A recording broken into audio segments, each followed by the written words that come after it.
For the last decade, if you heard the term gene editing, you probably thought of one thing: CRISPR. It's a revolutionary technology, a molecular scalpel that lets scientists find and fix tiny typos in the code of life. It's so powerful, it has already led to the first FDA-approved gene editing therapies. But what if your goal isn't to fix a single typo? What if you need to delete a corrupted paragraph, insert a brand new chapter, or rearrange the entire structure of the book of life? For all its power, CRISPR is like a meticulous line editor. When it comes to large-scale architectural changes, its limitations become clear. Today, we're talking about the next step, a technology that acts less like an editor and more like a word processor for the genome. A new tool emerging from the deep, creative world of microbial genetics that promises to do what CRISPR cannot. It's called a bridge recombinase, and it operates not by breaking DNA, but by elegantly rewriting it. This is the story of a new power poised to expand our abilities from merely editing the code of life to truly rewriting it. To understand why we need this new tool, we first have to understand CRISPR's fundamental dilemma. Its entire strategy is based on one action: creating a double-strand break. It uses a guide molecule to find a specific spot in the genome, and then the Cas9 enzyme acts like a scalpel, severing both strands of the DNA helix.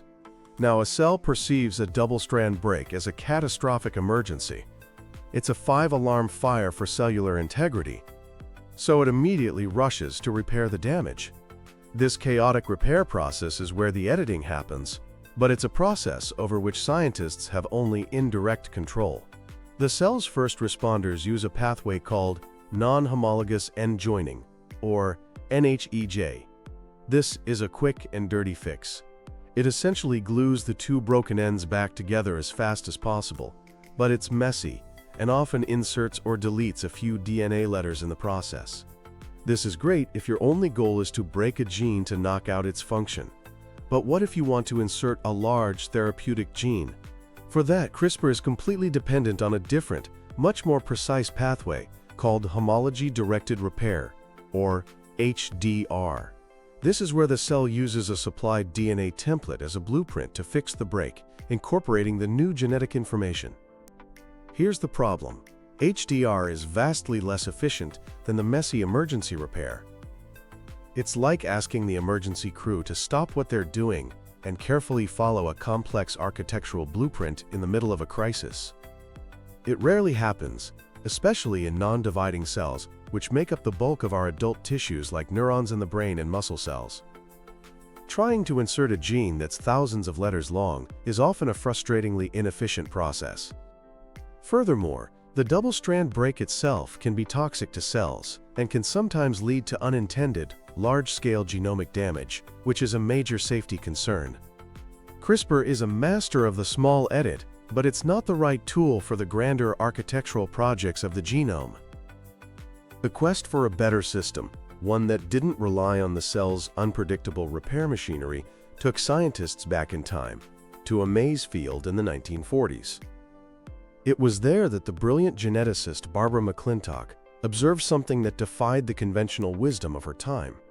Genes, then thought to be fixed points on a chromosome like pearls on a string, were moving. She meticulously documented how certain genetic elements could literally jump from one location to another, causing new patterns of color in corn kernels. For this discovery of what we now call transposable elements or jumping genes, she was awarded the Nobel Prize. We now know that these jumping genes are everywhere. They make up a staggering 45 to 65% of the human genome and are a fundamental engine of evolution. These transposons move using enzymes called transposases, which cut or copy the mobile DNA and paste it elsewhere. For decades, scientists have been fascinated by these natural gene movers, recognizing their potential as engineering tools. But most transposase weren't programmable. They had their own fixed destinations. The modern breakthrough came when a new generation of scientists, led by Patrick Hsu at the Arc Institute and UC Berkeley, in collaboration with structural biologist Hiroshi Nishimasu at the University of Tokyo, began a systematic search through the vast world of microbial genetics. Their team made a breakthrough discovery within a family of bacterial jumping genes known as IS-110. They found that the enzyme didn't work alone. Its targeting was orchestrated by a previously unknown RNA molecule. This was no ordinary guide RNA. Instead of having a single sequence to recognize one target, it folded into a remarkable structure with two distinct loops. One loop was designed to bind to the target DNA in the genome where the edit was to be made. The other loop was designed to bind to the donor DNA, the piece of genetic code to be inserted. This RNA molecule acted as a physical connector, holding the target and donor DNA together for the recombinase enzyme to work its magic. Realizing it was physically linking two separate DNA molecules, the team aptly named it a bridge RNA. This was the missing link. It turned a simple jumping gene into a fully programmable editing machine. By simply changing the sequences in the two loops of the bridge RNA, they could direct the enzyme to insert virtually any piece of DNA into any desired location in the bacterial genome with remarkable precision. The era of bridge recombinases had begun. So how does this elegant molecular machine actually work? The beauty of the system is that it accomplishes complex DNA surgery with a level of control that CRISPR can't match. It's a process of guided recombination, not brute force cutting. Thanks to stunning high-resolution images captured using cryo-electron microscopy, we can now visualize this machine in action. The process begins when the bridge RNA, a sequence of about 200 DNA letters, binds to the recombinase enzyme. This forms the core editing complex, which the researchers named the Adaptable Recombination Complex, or ARC. Now programmed, the ARC begins to search the genome. The first loop of the bridge RNA identifies and latches onto its matching sequence on the target DNA. Simultaneously, the second loop finds and binds to the donor DNA, the new genetic cargo. The bridge RNA literally acts as a physical bridge, bringing the precise genomic location to be edited and the new genetic material into close proximity, perfectly aligned for the reaction. This is where the magic truly happens. Once both target and donor DNA are locked in place, the recombinase enzyme activates. But instead of creating a clean, double-strand break like CRISPR, it performs a much more delicate operation. First, the enzyme makes a single-strand cut, or nick, in the top strands of both the target and donor DNA. It never lets go of the cut ends. Next, in a beautifully coordinated swap, the enzyme exchanges these top strands between the target and donor molecules.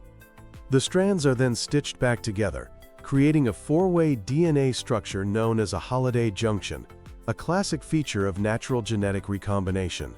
Finally, the enzyme resolves this junction by cutting and restitching the bottom strands, completing the integration. The donor DNA is now seamlessly integrated into the target site. Crucially, the DNA helix is never fully broken. The cell's emergency alarms are never triggered, and the whole process bypasses the cell's error-prone repair pathways. This single, unified mechanism gives bridge recombinases unprecedented versatility. By simply reprogramming the bridge RNA, scientists can orchestrate the three fundamental acts of large-scale genome design. For an insertion, the bridge RNA is programmed to grab a therapeutic gene and direct it to a specific spot in the genome. For a deletion, the two loops of the bridge RNA are programmed to recognize two different sites on the same chromosome. The enzyme then brings them together and excises the entire stretch of DNA between them. For an inversion, a similar process allows the enzyme to flip the intervening DNA segment 180 degrees. This ability to perform all three operations with a single, programmable system is a quantum leap in genome engineering. So, where does this new technology fit in? It's Not necessarily a replacement for CRISPR, but a profoundly complementary tool. For correcting a single-letter typo in the genome, other tools like base editors might be best. For simply breaking a gene, CRISPR-Cas9 is still highly effective. But for the big jobs, inserting a brand new multi-gene circuit, or deleting a huge faulty region, or inverting a million base pair segment of a chromosome, bridge recombinases stand alone. This ability to perform large-scale programmable DNA rearrangements unlocks a vast landscape of possibilities in medicine and research. Many devastating genetic disorders are caused not by simple typos, but by large, complex structural errors. For example, diseases like Huntington's, Friedreich's ataxia, and some forms of ALS are caused by the abnormal expansion of short, repetitive DNA sequences. These expansions can grow to be thousands of letters long, disrupting gene function. Using a bridge recombinase, scientists can program a bridge RNA to recognize the healthy DNA flanking the expanded repeat and instruct the enzyme to precisely excise the entire problematic segment. For diseases like cystic fibrosis, where the entire CFTR gene is faulty, the goal is to insert a complete, functional copy. At over 4,000 base pairs long, this gene is too large for efficient insertion with traditional CRISPR. Bridge recombinations could provide a robust method to insert the full-length therapeutic gene into a safe location in the genome. The applications extend far beyond medicine. In basic research, scientists can finally model the massive genomic rearrangements that drive many cancers, such as the translocation of one part of a chromosome to another. By precisely recreating these events in human cells, researchers can gain invaluable insights into how cancer develops and test new drugs. It's the dawn of what's being called chromosome-scale engineering, a major step towards the ultimate ambition of synthetic biology, writing entire genomes from scratch. Of course, with great power comes great responsibility. This technology is still in its early days. While initial results are incredibly promising, efficiency and specificity in human cells still need to be improved to reach the levels of precision required for safe clinical use. And like all gene therapies, a major hurdle is delivery. How to get these molecular machines into the right cells in the body. The arrival of bridge recombinases also intensifies the ethical questions that have surrounded gene editing for years. The primary mandate is safety, but we also must confront questions of justice and equity to ensure these potentially curative therapies don't become available only to the wealthy. And the power to make large, permanent changes brings the debate over editing that can be passed down to future generations, so-called germline editing, into sharper focus. Open and inclusive societal dialogue is essential to establish clear boundaries to guide the responsible use of this technology. The discovery of bridge recombinases marks a pivotal moment. It signals a shift in ambition, from the precise correction of genetic typos to the grand-scale architecture of entire genomic regions. CRISPR opened the book of life to us and gave us a pen to make corrections. Bridge recombinases have now handed us the tools of a publisher, the ability to cut, paste, and rearrange entire chapters. We are becoming not just editors, but architects of the genome. The structures we choose to build will define the future of medicine and our relationship with the very blueprint of life itself. The work is just beginning, and the potential is boundless.